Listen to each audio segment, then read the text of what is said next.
আমরা এই বাঙালিরা রাজ্যে যারা আছি তারা চাই যেন অক্ষয় তৃতীয়া অক্ষয় না হয়ে যায়, পয়লাটা পহেলা না হয়ে যায়। তাই তো? তাই তো? জোরে একটু তাই তো? বাংলা ভাষা আমাদের গর্ব।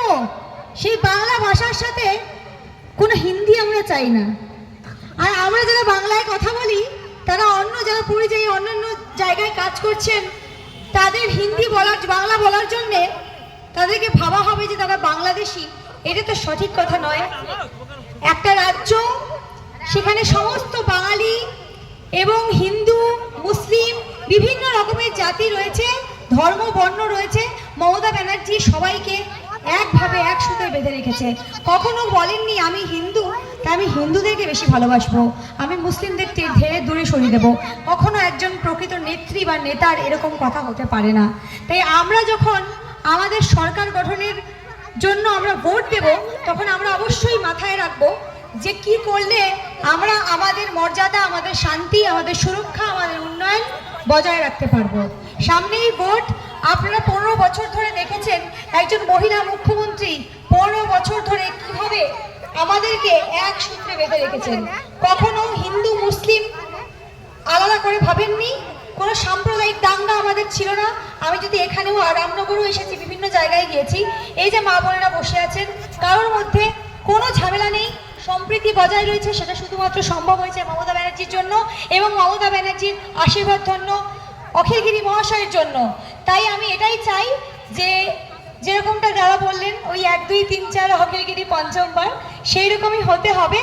এবং আমরা সবাই শুভবুদ্ধি সম্পন্ন মানুষ, আমরা জানি আমাদের জীবনে এখন উন্নয়ন চাই।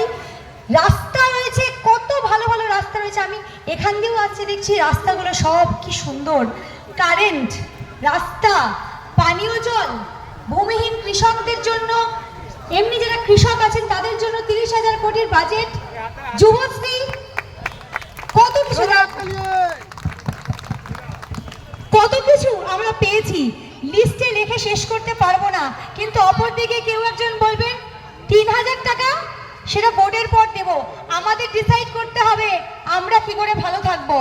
SIR এর সময় কত মানুষ আমরা মারা গেছে, আমাদের এখানে লাইনে দাঁড়িয়েছি, আমরা চাইলেই সেগুলো বন্ধ করা যেত কিন্তু বন্ধ করা হয়নি। তাই এবার আমরা জবাব দেব। লড়াইটায় আমরাও আছি দিদির সাথে। দিদি 15 বছর ধরে লড়াই করছেন, আমরা এবার দিদির সাথে আছি। কারণ এখন আর শুধু দিদির একার লড়াই নয়, যেহেতু বাংলা ভাষা, বাংলার ঐতিহ্য, বাংলার সংস্কৃতি নিয়ে লড়াই করা শুরু হয়েছে, সেইগুলোতে কালিমা লিপ্ত করার চেষ্টা করা হচ্ছে। সেই জন্য সেই লড়াইতে এবার দিদির সাথে আমরাও আছি। তাই ভোটের রেজাল্ট কিন্তু আমাদের জন্য একটা পরীক্ষা, আমরা সেখানে জয়যুক্ত হব, আমরা দিদির পাশে আছি। এখন লড়াইটা হলো বাংলা বনাম পরিযায়ী নেতা, তাই তো? যারা ভোটের আগে আসে, বড় বড় সভা করে, বাইরে থেকে লোক নিয়ে আসে, তাদের মধ্যে বাংলা ভাষায় কেউ কথা বলে না। খুব সম্মানীয় ব্যক্তি নেতারা আসেন, আমাদের এখানকার বড় বড় কবি, বড় বড় ঋষি মনীষীদের দাদা বলে কথা, দাদাও না দা বলেন, যাদেরকে রবীন্দ্রনাথ ঠাকুরের কথাই যদি বলেন, কবিগুরু রবীন্দ্রনাথ ঠাকুর, বঙ্কিমচন্দ্র চট্টোপাধ্যায়, তাদেরকে বঙ্কিমদা বলেও সম্বোধন করেছেন। এইগুলো দেখে আমাদের বুঝতে হবে যে তার মানে বাংলা সম্পর্কে মানুষ কতটা জানে, বাইরের মানুষ। তাহলে বাংলা সম্পর্কে যাদের জ্ঞান নেই তারা যদি দখল করার চেষ্টা করে বাংলা, তাহলে বাংলার সম্প্রীতি, বাংলার ঐতিহ্য, বাংলার উন্নয়ন, শান্তি কোথায় যাবে? পরিযায়ী নেতারা চায় বাংলা দখল করতে, আর আমাদের বাংলার মেয়ে মমতা ব্যানার্জি চায় বাংলাকে বুকে আগলে রাখতে। পার্থক্যটা এখানেই, পার্থক্যটা আমাদের বুঝতে হবে। আমরা দিদির স্নেহধন্য, আমরা দিদির ছায়ায় রয়েছি। দীঘাতেই যদি বলি, আমাদের রামনগরেই যদি বলি, প্রচুর উন্নয়ন হয়েছে, আমাদের কলকাতায় উন্নয়ন হয়েছে।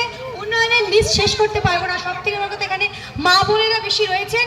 আপনারা জানেন 15 বছরে আমরা মেয়েরা কি সম্মান, কি মর্যাদা পেয়েছি, তাই না? আমাদেরকে কেউ কখনো আগে 1500 টাকা 1200 টাকা দিদি যেভাবে বাড়িয়েছেন, ধাপে ধাপে বাড়িয়েছেন এবং সবসময় নিজের কথা রেখেছেন, বড় বড় কথা বলে পালিয়ে যাননি। যে আজ আমি ভোটের সময় এলাম, এই কথাটা বললাম, তারপর আমাকে কেউ ভোট দিল কি না দিল আমার আর দেখার দরকার নেই, আমার কোনো কর্তব্য নেই। দিদি আমাদেরকে ভোটার হিসেবে ভাবেন না, দিদি আমাদেরকে নিজের পরিবারের এক একটা অংশ বলে মনে করেন। সেটার প্রমাণ দেখুন ভোটের আগে যুবসাথী চলে এসেছে, স্বাস্থ্যসাথী প্রকল্পে কত মানুষের যে উপকার হয়েছে। আমার চেনা অনেকে আছে, চোখের অপারেশন, ছানির অপারেশন, বিভিন্ন অপারেশন আমার চেনা অনেকে আছে যারা পাচ্ছেন। এবং বেকারত্বের হার কমেছে। সব থেকে বড় কথা, আমাদের রামনগরের দীঘায় যদি বলি, জগন্নাথ দেবের মন্দির 1 বছর উদ্বোধনের 1 বছর আজকে পূর্ণ হলো। তার মধ্যে 1.5 কোটি মানুষ এখানে ঘুরতে আসছেন, জগন্নাথ দেবের দর্শন করতে আসছেন। তাই ভাবুন আমাদের রাজ্যটা এক ধাপে কোথায় উঠে গেছে, যে আমরা বাংলার গর্ব হিসেবে আমাদের জগন্নাথ দেবের মন্দিরটাকে ধরতে পারছি, তাই না? তাহলে আমরা শুধু উন্নয়ন চাই, আমরা কোনো বৈষম্য, কোনো দাঙ্গা হাঙ্গামা চাই না, আমরা সুস্থ স্বাভাবিক সমাজ চাই। তার জন্য আমাদের মাননীয় মুখ্যমন্ত্রী মমতা বন্দ্যোপাধ্যায়কে দরকার। এবং মমতা বন্দ্যোপাধ্যায়কে পেতে গেলে, বা আমাদের যুবরাজ অভিষেক বন্দ্যোপাধ্যায়কে পেতে গেলে, আমাদের বিভিন্ন বিধানসভার যারা যারা প্রার্থী আছে, তৃণমূল কংগ্রেস প্রার্থী, সবাইকে জিতিয়ে দিতে হবে। আর আমাদের অখিলগিরি মহাশয় এখানেই আছেন, ওনার কথা আমার বেশি বলার দরকার নেই। আপনারা ওনার ছায়ায় রয়েছেন, আপনারা জানেন আপনারা কতটা সুরক্ষিত, কতটা ভালো রয়েছেন। এবং সেই ভালো থাকাটা যাতে বজায় থাকে, সেই সম্প্রীতিটা যাতে বজায় থাকে, যাতে উন্নয়ন আরও হয়, তার জন্যে 30 তারিখ সকাল থেকে বিকেল 5টা অবধি, সকাল থেকে বিকেল 5টা অবধি, 6টা অবধি সকাল সকালই ভোটটা দিয়ে আসবেন। কারণ লড়াইটা তো এবার পার্সোনাল হয়ে গেছে না, লড়াইটা এবার আমরা বনাম পরিযায়ী নেতা। তো এসআইআর করে এই যে চেষ্টা করা হলো, অনেকের নাম বের করে দেওয়া হলো, যাতে করে এবার দিদি আর আমাদের মধ্যে, আমাদের কাছে না থাকতে পারে, সেটা আমরা দেখিয়ে দেবো।